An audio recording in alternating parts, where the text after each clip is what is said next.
So this brings us to if the 4B movement is even a radical idea or if it's just plain common sense. That when men mistreat the women that they're with, isn't it just common sense that women wouldn't want to be with men anymore? Like,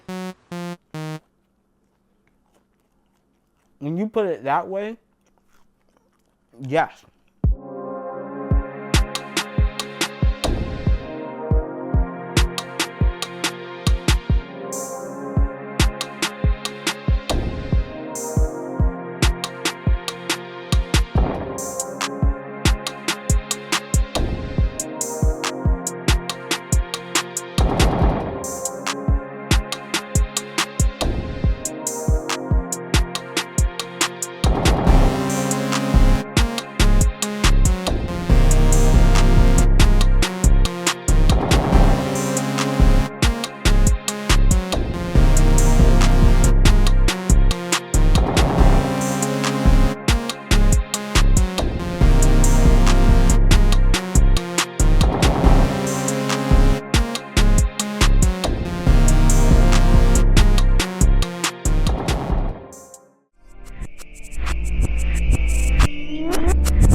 Okay, so everything should be recording. I think I should be good there. Audio's recording. Screen is recording. All right. So I guess I'll get started. Honestly, I should at least get water, or I should at least get my water.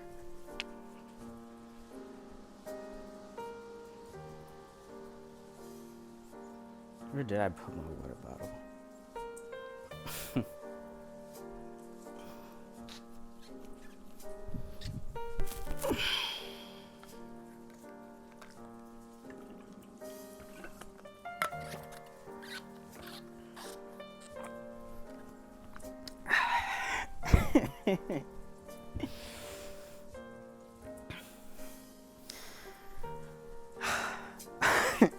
Today we're gonna do some reacting.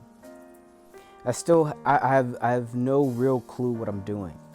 I wanna be very opaque. I want you to understand exactly who I am, immediately, or else this won't work. I think understanding is always more important than the need to agree. You may feel differently. It seems as though most people do feel differently, that they would rather people agree with them instead of understand them. This channel is not about agreeing, it's about understanding, and it's about creating discourse. I want to push the narrative in terms of what it means for people to communicate on the internet. I believe that there's not enough people who are taking into their hands the power of their voice. I'm somebody who I watch tons of male YouTubers, I watch tons of female YouTubers. I really enjoy hearing everybody talk about what they think. It's such a great gift to be able to hear so many different perspectives from so many different places, from so many different types of people. And it's very easy to understand these days. People always talk about how social media is such a problem, so much so that they ignore how much of it a solution it could be very easily if people stop, honestly, for one, taking things so personally, and two, not taking enough responsibility and accountability. When somebody's talking, you have to take what they're saying at face value. People will do this thing where they'll hear a person's words and then they'll hear something else other than what the person's words were at the same time. And it's like, I pick my words for a reason. And I feel like that's happening to a lot of men and a lot of women. I think that there's a lot of confusion between what people really mean And there's so much confusion that it's almost not possible for there to be any trust. And I feel like that is something a lot of people are facing at the moment. And so I want people to keep this in mind, this sense that this discussion that I'm trying to create is meant to mend instead of bifurcate, polarize. In fact, I think communication is naturally neutralizing if it's used properly, because it's meant to disperse across. But if it's used incorrectly, then it's a different story. I'm not a very political person, but I understand the importance of politics, and I am actively trying to improve the way in which I engage with politics. I've spent a lot more of my time cultivating my own sense of values and priorities, and I'm still weighing exactly where politics exists on there, especially now. I think that answer will be very, very clear, honestly, 10, maybe even 20 years ago. I think a lot of the things that we're going to start experiencing are going to be, like, they're happening because they were inevitable. I mean, everything kind of happened because it was inevitable, but I think especially these things that are going to happen, they're going to happen because things have been suppressed for a very long time. And what a lot of humans don't realize is that when you suppress, everything has an equal and opposite reaction. You're not going to be able to get away with it. You just can't get away with it. What we're going to get into today is about men and women. I think that this is a topic that is fundamental to human success. When there is a problem with something as fundamental as men and women in their relationship with each other, imagine how detrimental that is to human success. This is not just from a romantic perspective, but just in general. I think the relationship between men and women has become threatened, to say the least. It's just not necessary, and there is a number of things that could be done very quickly amongst a large group of people in order to resolve much of what is going on, because it is so simple. And even though simplicity is part of why it's so effective, that simplicity can also be taken advantage of to dismantle it. But it is important that discourse is made between these groups, because I think it is worth it to understand multiple perspectives, consider all of the sides, and understand where people come from, even if you don't agree with them. As much as I could talk about that for a very long time, I think the better segue is to commend Manifestel for using her voice. That's why I would love to react to this wonderful woman and her opinions. Let me stop talking and let me just play. It is so refreshing to see women all around the globe collectively wake up and give up trying to teach men basic human consideration, basic human decency. It is so refreshing to see women own their Also, I'm a subscribe. I don't need anybody to subscribe to me. I will always subscribe to anybody that I watch on this channel.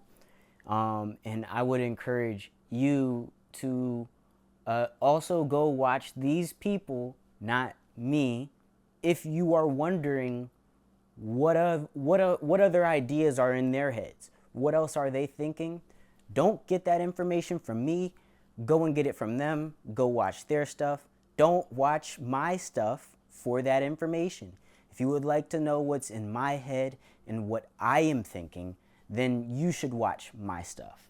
Part of why I can even make this content is because of these other creators out here. And so for that, Thank you, Manifesto. I will subscribe, and we will begin.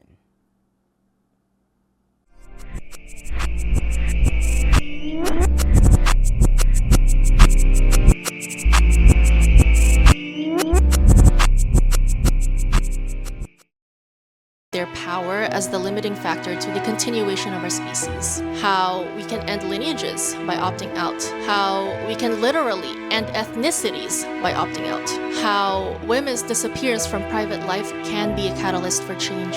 For far too long, we have made ourselves too available, too agreeable, too accommodating, too good. And men, the automatic drainers of feminine energy, they neglected, mistreated, drained, and discarded us. And we're no longer putting up with it. Hey.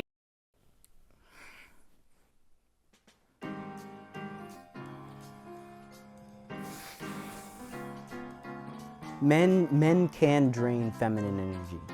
That's for sure true. Women can also drain feminine energy.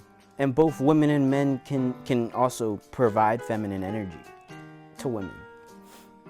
I might as well get into it. I don't think men can radiate feminine energy, but I think a man can understand how to meet a woman's frequency in a way that amplifies her feminine energy, which is really what I'm talking about. And I suppose that's what Manifesto is saying a lot of men aren't doing, which I can actually agree with. I can agree with that most men are not resonating with women in a way that amplifies their feminine energy. I can really agree with that. I get the sense that, what I've heard from her and, when I watch this video and others, the sense that I got from her is that, this is like a patriarchy thing. So like almost all of it is intentional, where I think it's a lot less intentional than a lot of women that may agree with Manifesto might feel. I don't think men necessarily understand nearly as much of what they are doing wrong most of the time as women think that they do, because men don't think like women, and women don't think like men. But that doesn't mean that there's anything wrong with either of those groups, or being anywhere else on that, like on the spectrum between the two. Like there are no hard lines on the spectrum. Everybody at any given point has their own little spectrum on the spectrum and shifts up and down on that. So please understand that I'm not trying to put anyone in any boxes. There are ways in which I believe men can provide feminine energy, or they can amplify women's feminine energy in much better ways. Spoiler alert. I don't necessarily think that happens by being a spoiled girl. But maybe I'm incorrect. And if I'm wrong, you should tell me that I am. The reason I'm doing this is to understand. I believe that it's important to meet someone's perspective with just as authentic of a perspective of your own. So please understand me when I am critical and exact and specific with my words. But you let me know if I'm wasting my words and being inefficient with the way that I choose to use them. Hey bestie, welcome to the Spoiled Girly Support Group podcast, where we talk about how to get that bag while also securing your own bag. I'm your host Elle, and let's get into it. On today's episode, we are talking about what happens when women give up on men, specifically the Korean 4B movement, and if it's radical or just plain old common sense. But before we get into it, I need you to hit the like, subscribe, and the notification bell so you never miss a Spoiled Girly episode. With that being said, let's get into it. Have you guys heard of the 4B movement in South Korea? The women of South Korea's 4B movement aren't fighting the patriarchy. They're leaving it behind entirely. There's been a small but growing women's movement in South Korea in response to widespread cases of femicide, revenge, and dating violence, and a surge in spy cam crimes, overwhelmingly committed by, you already knew. And the fact that all of these crimes mostly resulted in slaps on the wrist, like fines and suspended jail sentences, if they were prosecuted at all. And so protesters in South Korea went ham. And several women's movements were created in response, like the 4B movement. 4B is shorthand. Bihan is the refusal of a heterosexual marriage. Bichulsan is the refusal of childbirth. Biyonye, damn, my Korean is good, is saying no to dating. And bisexu is the rejection of heterosexual relationships. Many in the 4B movement believe this is the only path with which Korean women today can live autonomously. In their view, Korean men are essentially beyond redemption. Where have I heard that before? And Korean culture on a whole is hopelessly patriarchal and often downright misogynistic. While 4B adherents may hope to change society, they are not trying to change the men whom they view as their oppressors. That's why I love this movement, because they said, you know what, we sick and tired of trying to talk to y'all and get y'all to wake up and get on the right side of history. So you know what? We just not gonna fuck with y'all. You might be thinking, South Korea, like the land of K-pop and skincare? Yeah, they're doing this. Like, the 4B movement is so far removed from our Western perspective of South Korea, but how did this even happen? Well, it all started with a book. Cho Nam-ju's 2016 novel, Kim Ji-young, born 1982, is a devastating read. It relates on every woman's daily experiences of relentless sexism, inequality, and misogyny in contemporary South Korea. It is also a book that helped kickstart the country's 4B movement. Because like Nam-ju's heroine, South Korean women have had enough. So I actually read this book a while back, and I realized that I was writing a summary for a completely different book. I was writing about Breasts and Eggs by Miyako Kawakami, and it has a similar vibe. Obviously, it's Japanese, but I read both. It's just I switch them up sometimes. But yeah, that's another book that I recommend on top of Kim Ji-young, born 1982. Both books offer a pretty honest and relatable retelling of the experiences that women face in South Korea and Japan. So yeah, recommend those two books.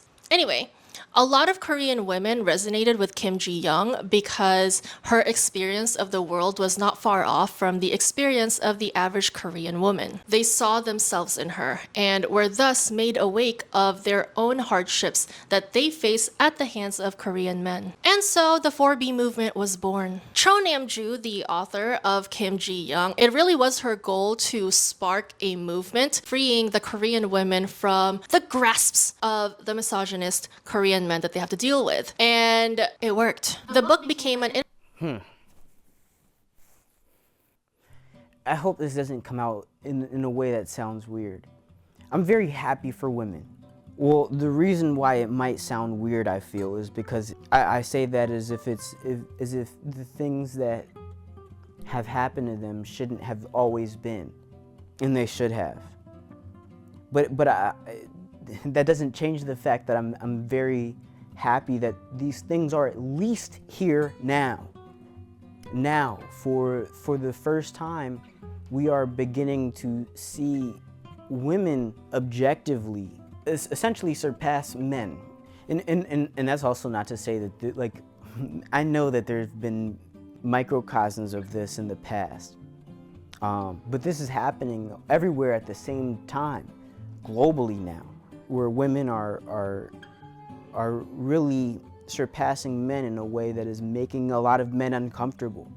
You know, a lot of these movements, all of these movements, are sparked out of some sense of collective consciousness. Like, people are sensing collective consciousness and then they're responding to it. I think the 4B movement is no different. And it's not there for no reason. It's obviously not there for no reason. I can't really say much about Korean men specifically. And I'm not exactly sure if conservatism in Korea is the exact same as conservatism in America. At least the contrast between how their conservatism and women's liberalism is more drastic than a lot of other places. It isn't as though what is happening in Korea is so different than what is happening everywhere else, more than it's just a matter of degree. and that is it's just happening to a high degree in Korea, which is to say that the same variables were probably relevant, existent, but in a congruent way, but the way in which they blossomed was greater, for one reason or another. I think a lot of it has to do with the fact that men are crests and women are cores. You know what? I'm gonna get a banana.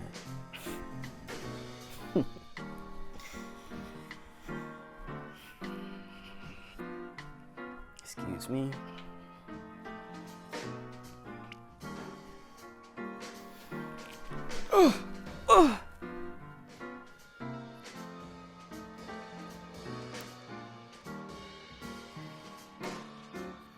Look at this banana.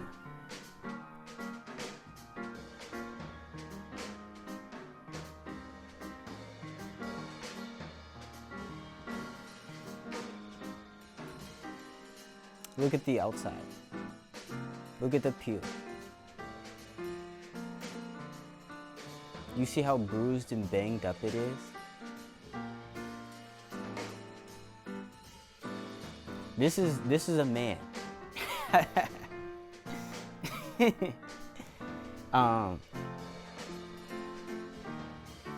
And the point is to protect. That's why it's on the outside.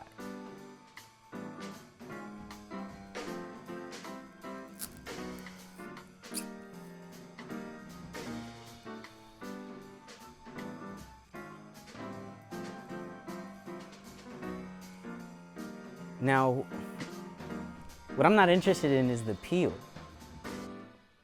What I'm interested in is the actual fruit, the banana, which is delicious.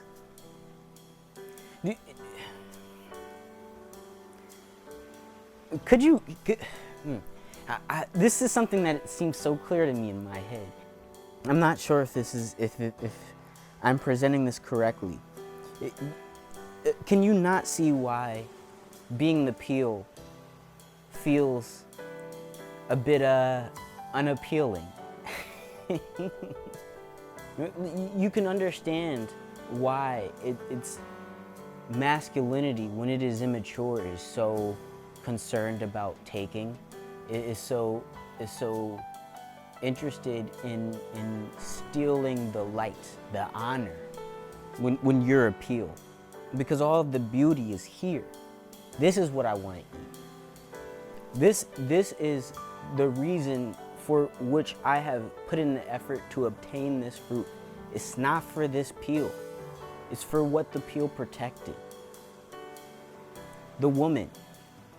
Women are the existences that make everything worth it. Men put in the effort for people to exist. But women make the existing actually worth it. They make it bearable. They make it exciting. It's a separate debate about whether men lost women's attention first, or like it was something that they did that made women, well, you know, it's obvious, I suppose. You know, men went to war. They sacrificed themselves, and a lot of things didn't get much better for all that sacrifice, but the sacrifice didn't stop. And they saw the women as being privileged, that they didn't have to sacrifice their lives. But that didn't mean that the women weren't struggling just as much, because they need their husbands if they're, you know, if they really love each other. But men can be easily self-centered because of how much power that they have. And it's easy to assume that, you know, when you come home, and even if, especially if that woman isn't still there for you, it's really easy to be like, then what was this for anyway?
My fault. I didn't know I was gonna do that, but I think when it's important. Like sometimes when you eat, to just focus on what you're eating and just eat it. That was a good banana.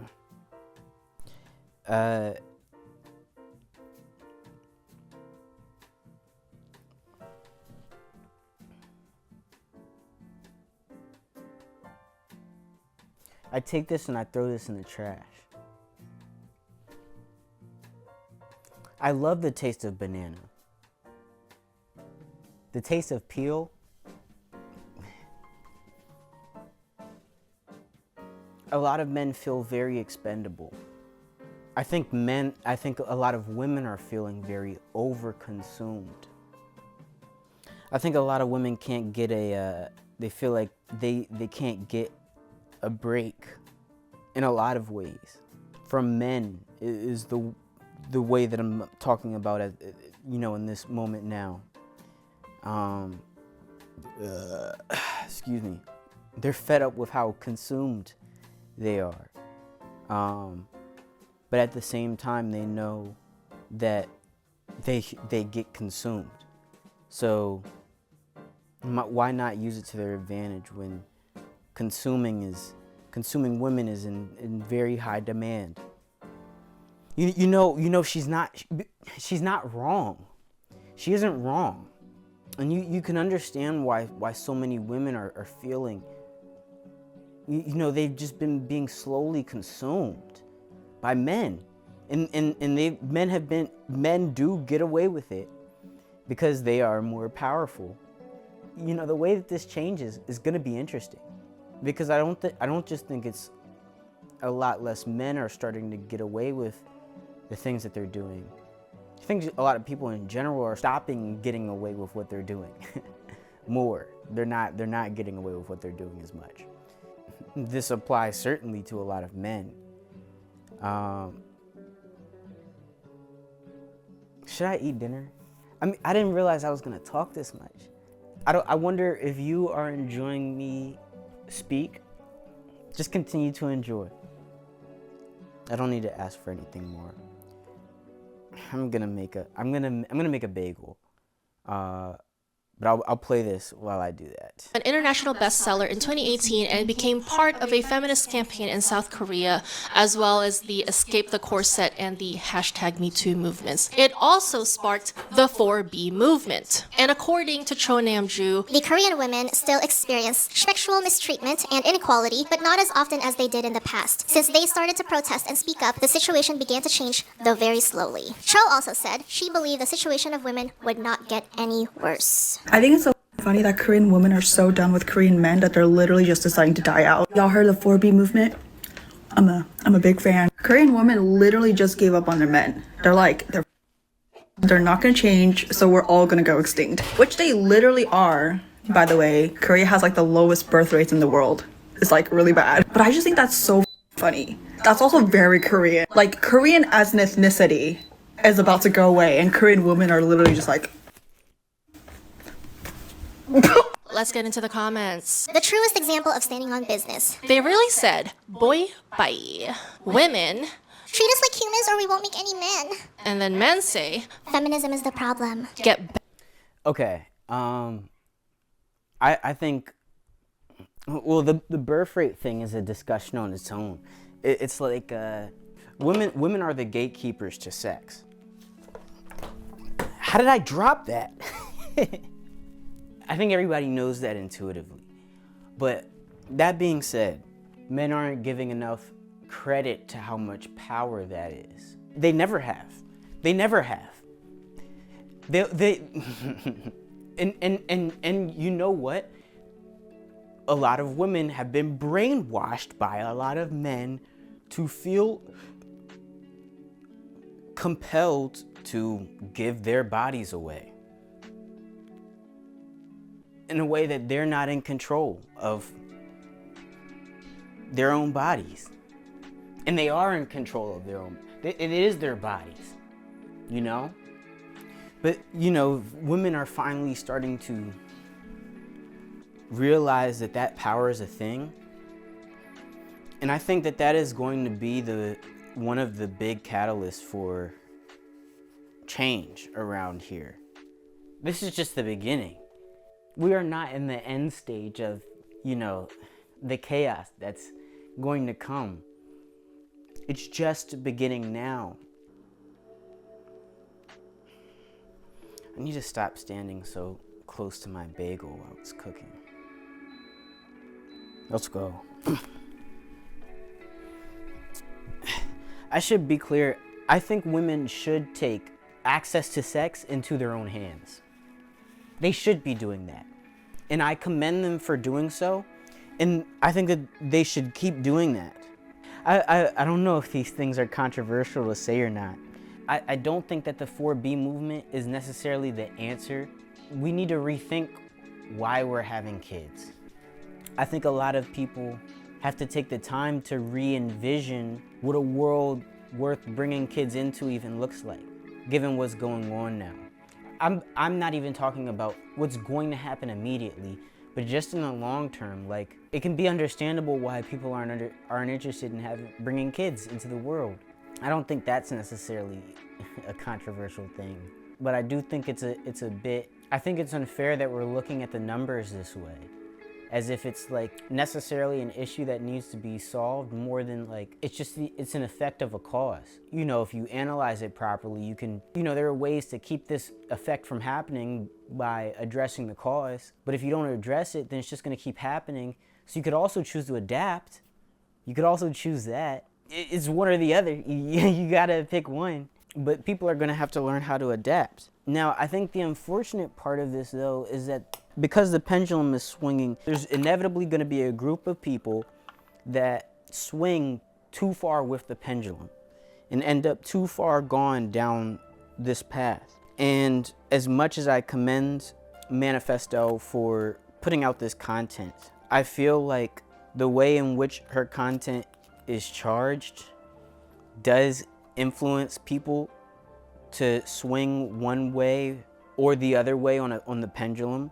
Even if she isn't outright antagonizing, she's either really trying to pull you towards the spoiled girly, seeing men as these creatures that like are intent on preying on women and draining them of their feminine energy. It's an unfair perspective to put on men. But I can understand why her feelings are intense, because there's a lot of things that a woman can go through in which her response in this way could be intense. And maybe she didn't even have to go through that much. The actual thing worth acknowledging is that her words are coming from an authentic place. I really believe that. Let's continue. Bent. Exactly. So this brings us to if the 4B movement is even a radical idea or if it's just plain common sense. That when men mistreat the women that they're with, isn't it just common sense that women wouldn't want to be with men anymore? Like, when you put it that way, yes, that's true. If a man mistreats a woman, it could be understandable if she didn't want to deal with him anymore. It could depend on the level of mistreatment. Violence, come on now. It could be understandable for a woman, after just one bout of experiencing violence from a man, direct violence, that she never wants to deal with men again. That's actually very understandable. It doesn't matter if all men aren't like that. Keep men out of their lives, like the 4B movement, where they just swear off having children with men, or getting married, sleeping with men, or even just dating. Just to let people know, it's called a 4B movement because it's 4 no's. The word P means no in Korean, so P something means no this. And combined with the fertility crisis in Korea, this has become a very sensitive issue, but none of this is very shocking to me, that a lot of Korean women want to swear off men, because I've seen how bad Korean patriarchy can be. And this is very well represented in Korean literature, most famously in Kim Ji-young, born 1982. But What really told me the extent of how severe Korean patriarchy used to be was Please Look After Mom by Shin Kyung-soo. Aside from the main plot, which is about a family's struggle to search for their lost mother, the book describes the married life of the mother and the father, and it's set only, 2 generations away from my generation. And the patriarch in this portrayal doesn't work all that much, if at all. All he really is that he's the head of the family. She works, takes care of the kids, takes care of the home, while her husband does nothing and goes out to sleep with other women, drink with his friends, and do whatever he wants. At the end of the day, he can come back to the nest whenever.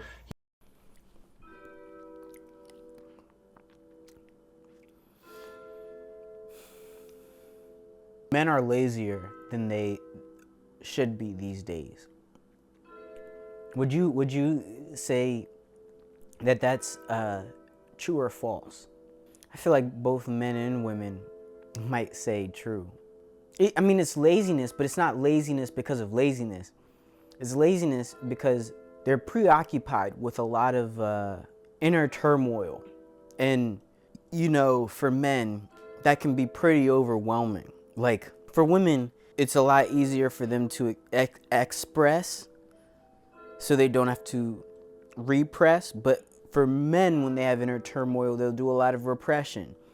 And so you don't see everything that they're keeping inside of them. But it doesn't mean that a lot isn't being kept inside. And so from their perspective, they're dealing with way more than it probably looks like. And so it does look like that he's probably just going out with his friends and doing a bunch of whatever man thinks he's doing. But, for him, he's probably trying to do a lot of work on him because there's a lot of things that he probably still needs to figure out.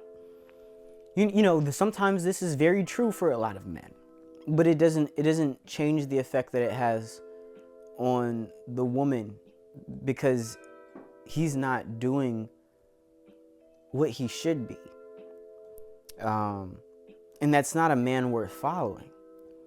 A man that's not doing what he should be. He wants with no consequences of any kind. And that was apparently quite common in Korea before, where men don't do anything but just for existing, they were valued. The eldest male had power over everyone in the family and let nobody do anything without his consent, including other younger males like a little brother. This is 가부장제, a system where the eldest male takes all decision-making powers within the family unit. This is also 남한선호 사상, where they prefer male children to female children. Like, if women weren't able to produce male children, they were collectively punished by the rest of the family. Going back to Kim Ji-young, born 1982, the main character's little sister is aborted because she was a girl, and that happened very widely in the 80s and the 90s. People just aborted girls because they wanted boys. I mean, in the 60s, when medical technology wasn't, widely available.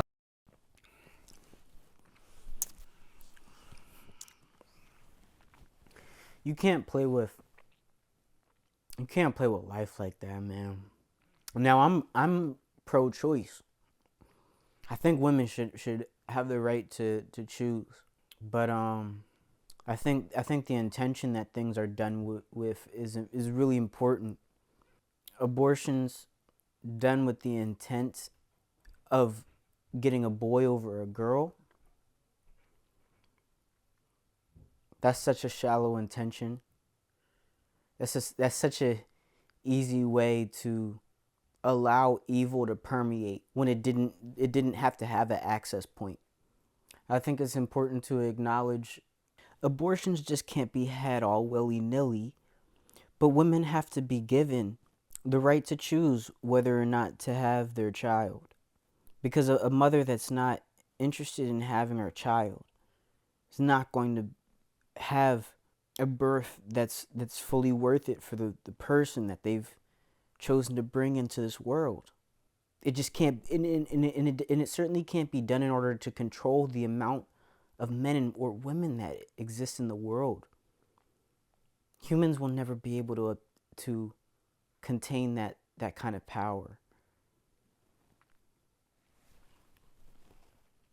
And developed enough, they just throw infant girls away, very akin to taking out the trash. That happened quite often in those times. And to me, people saying how radical Korean feminism has become don't realize that this is a proportional response to how bad it was for women, how they were just viewed as mere tools in Korean society before, how they were expendable outside of making babies, making sons more specifically. Everyone back in Korea called my mom 진우 엄마, meaning Chinu's mom. And actually back in Korea, all my friends' moms were called like this. 민우 엄마, 유리 엄마, 재성 엄마. And that was their names basically. Only once in Canada, everyone called my mom by her name and she finally wasn't just Chinu's mom anymore. And you may think this is trivial, but it's a part of how Korean society forces women into a role and makes them lose themselves in the process. And in the end, all that Korean women are asking for is to be treated like human beings and not go back to those days when they were nothing except their wombs. Let's get into the comments. 4B movement is the direct consequence of Korea's rampant misogyny and patriarchal system. It's not radical, it's common sense. The 4B movement should be worldwide. And apparently it is. Women have been leaving men behind. We just didn't have a name for it. I'm in the 4B movement and didn't know it. Gave up on all of that on my own. Haha. As someone who doesn't date, I gotta tell y'all, it's not hard at all. It's been nearly 20 years with no relationship and I'm Gucci. I'm already in the 4B movement without even knowing it. I've been single and not dating and chaste for 2 years now. I have been living the 4B movement and I didn't even know it. I'm here for all of it. Yo, I'm in 4B movement for 29 years. For the last 7 years, I do it intentionally and I'm so free. This is amazing. Single, celibate, and child-free, I've been on the 4B movement. And I think the closest thing that we have as popularized on social media is the decenter men movement. Like everyone is on the decenter men movement right now. And us spoiled girlies, we have been talking about these.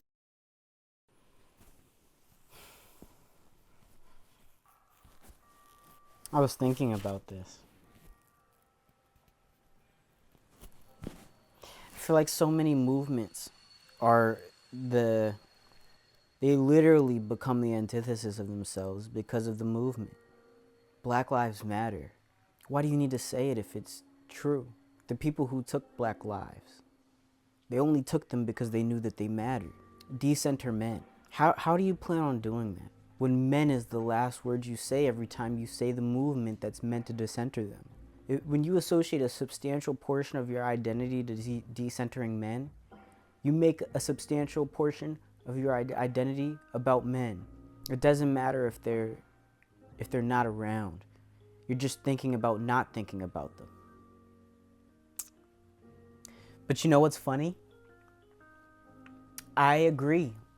Men should be decentered. Women are cores. Men are crests. Men should not be the center. Women should. But women, man, this is unfortunate. If we're to call the decenter men movement the decenter men movement, more men need to take on the decenter men movement because women doing the decenter men movement doesn't work. Not because the women aren't powerful, but because it's still about men. Like the women can't be the ones doing it. They're not supposed to. They're not like women are taking on a responsibility that they shouldn't have to take on. They shouldn't. It shouldn't be on them. You know, to a certain degree, what Manifesto is doing is valid because she's trying to give women an out. She's trying to give them a way to empower themselves without men. I think that there are better ways to do it than the way that she is doing it, but she's still doing it. But what would be even better is if she did it in a way where this is called the spoiled girly support group. It's still relying on men. And the thing is that there's no way that it's not going to be. But what I'm saying is like I feel like, you know, if I were to say these things, like the spoiled girly support group is still relying on men, that if Manifesto were to hear that, she'd be like, no, I don't like the way that sounds. Because she you know, again, she wants to decenter men. Is that like men have to be a part of the equation one way or another, and it's just a matter of how, to what degree. The literal meaning of decenter men, I would agree with that's like something actually worth considering, like with real weight. The way that this movement is embodied doesn't really do that at all. I feel like the way that Well, let me continue to play this. Decentering men in the spoiled girly support group. So that's the vibe right now in the West. And honestly, it really is the bee's knees. I cannot recommend it enough. Decenter men, center yourself, and create a life of your own design. Even if it sometimes means that it includes a man. Okay, that's the nuance. And I want to talk about the policing that women get, the lover girls, the policing that they get when they express that they want to have male partnership, male companionship. Like, we already talked about it here, how it's okay to hate being single and you're not a lesser woman for wanting to be with a man, even though the vibe right now is decenter men. But let's talk about what I've been observing. Like the decentering men, loving being single, remaining single forever, we're making it into another prescription that women have to live by. And if you don't live by it, you're a bad woman, you're aggressive, you're this and that. Like, where have we seen that before? And it happens every time there is a women's movement. We pit one celebrated female archetype against all other women. Like, isn't that still patriarchal? Holding one archetype of a woman up to make all other women feel bad, like, that's still patriarchal, okay? We're still putting women down for not conforming. So yeah, I have beef with the decentering police. Like, just let us live. Like, I want to live. It seems like we're somewhat on the same page. Annoying. With all that being said, I don't know if you're catching the undertone here. Women are giving up on teaching men common human decency, consideration, how to treat a partner with love and respect. Women are giving up on men, period. Women are leaving men. So now I remember why I wanted to react to this video. It was because of this statement right here. All that being said, I don't know if you're catching the undertone here. Women are giving up on teaching men common human decency, consideration, how to treat a partner with love and respect. Women are giving up on men, period. If what she just said is true, that's fine. A man shouldn't have to get that from a woman.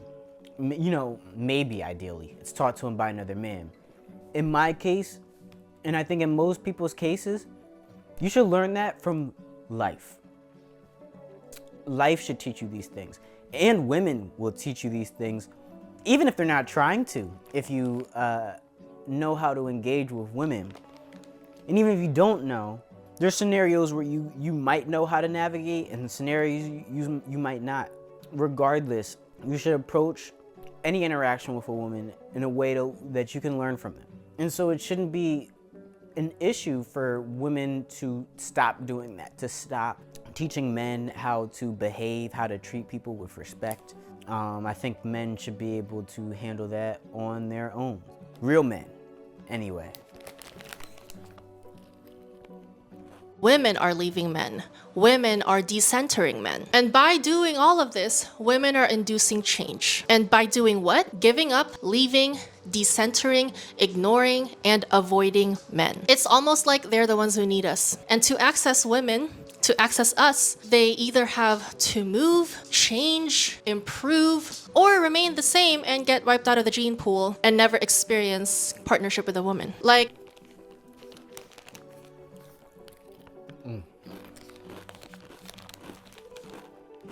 So the other side of the coin is like men's reactions to this. What you say, Manifesto, is fine and good, but men can be just as petty. That's not a battle that you're gonna win. It's a battle where everybody's just gonna both lose. It's not on you. It's not on you, Manifesto. It's not on women to have to teach men how to act. And men do need to get their act together. Like, a lot of men really need to get their act together. Women don't need men. But, I can't help but feel as though, to a healthy woman, nurturing male attention is desirable.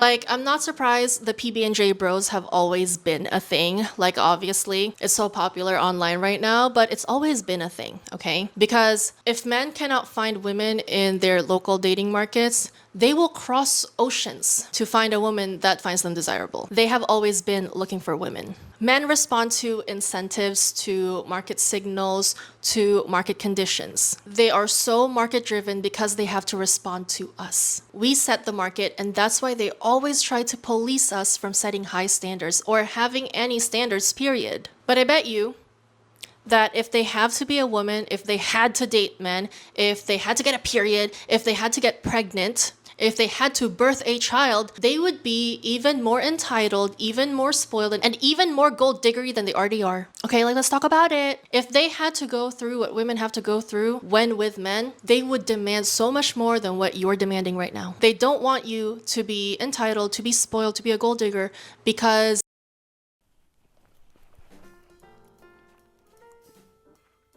I may even be inclined to agree with her. Like, that's an interesting thought experiment on its own, but it doesn't have any bearing on reality because that's not reality. Paradoxically. Because, I feel like the definition of spoiled is that you're being rewarded in a way that is unfair.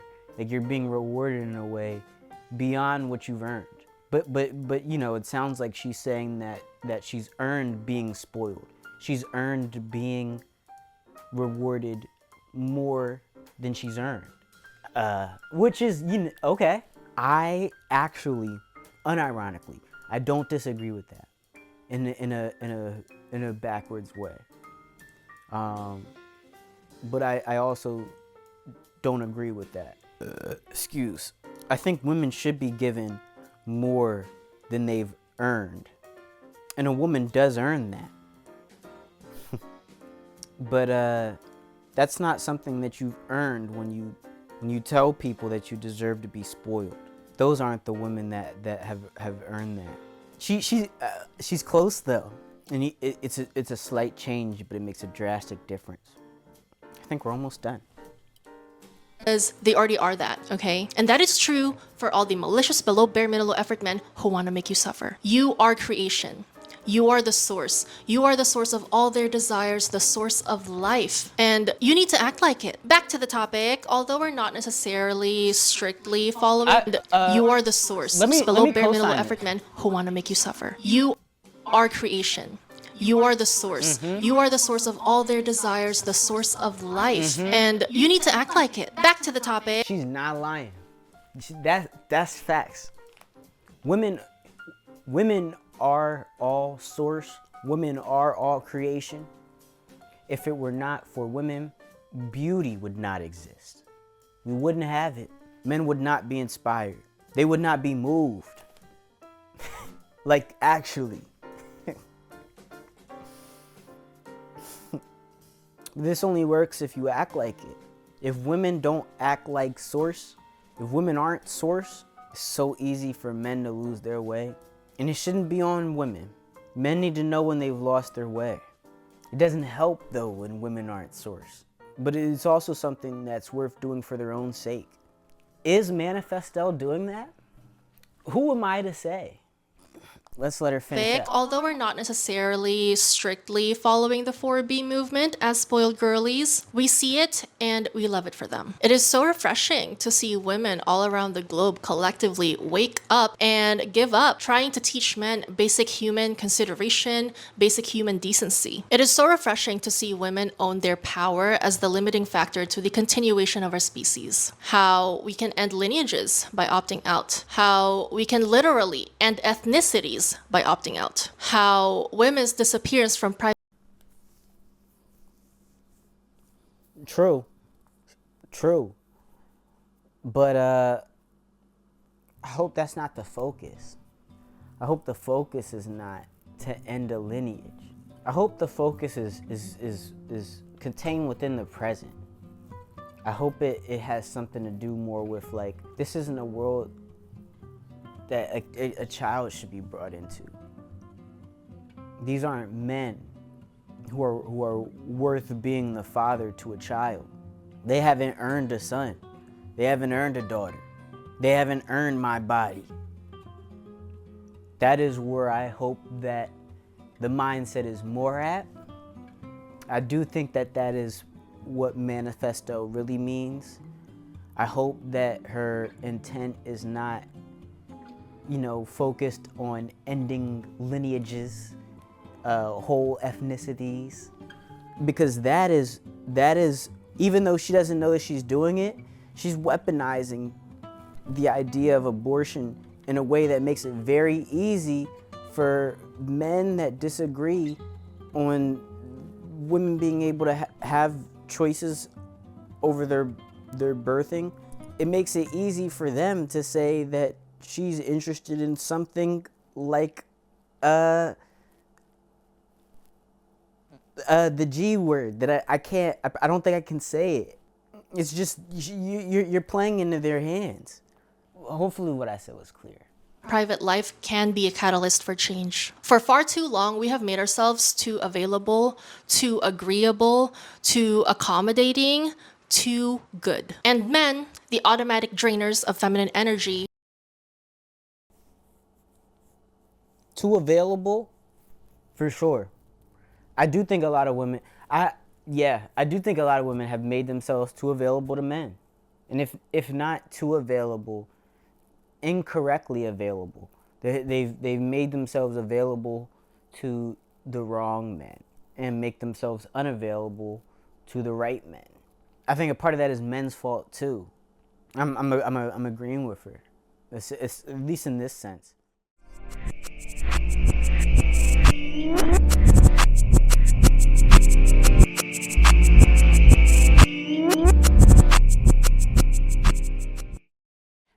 Something that I haven't talked about yet, but I will probably talk about a lot, is what femininity and masculinity actually are. I think femininity in its purest form is unapologeticness. If Manifesto says men are draining women of their unapologeticness, that's true. That's true. The best way to take a woman's unapologeticness away from her is to embarrass her, to make her feel devalued. I do believe a healthy woman should feel shameless. She should be shameless, because the way that in which she moves begets no shame, because it's shameless. And a lot of men are really interested in taking that away, on consuming it. That's true. I just really wonder if Manifesto's message is the best path for women to retain their feminine energy. Manifesto moves in what you could call an unapologetic manner. A lot of women can do that. A lot of women do that. But the other half, the other side to being an unapologetic feminine woman, I feel, is being a woman that diffuses blame instead of focuses it. And I feel like Manifesto is doing quite a bit of projecting blame, focusing blame out onto not women, onto men, instead of diffusing it, accepting some of it, accepting some of the fact that women play a part in this too. But once again, like, I gotta hand it to her.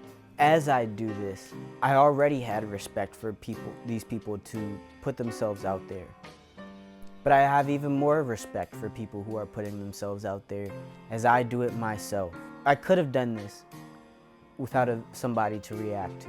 And I plan on making more content that isn't me reacting to anybody. It is something else. But it is a privilege to have another opinion to push up against like a wall. To have something else to resist upon in such a way that it in a way gives you form.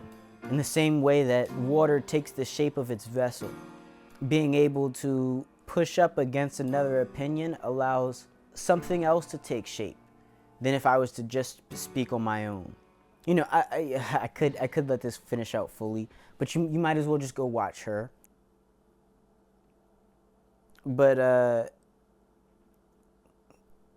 yeah, I think this wasn't what I expected it would be. But I keep moving forward. Until next time, this is Hater the Gator signing off. We'll see you later.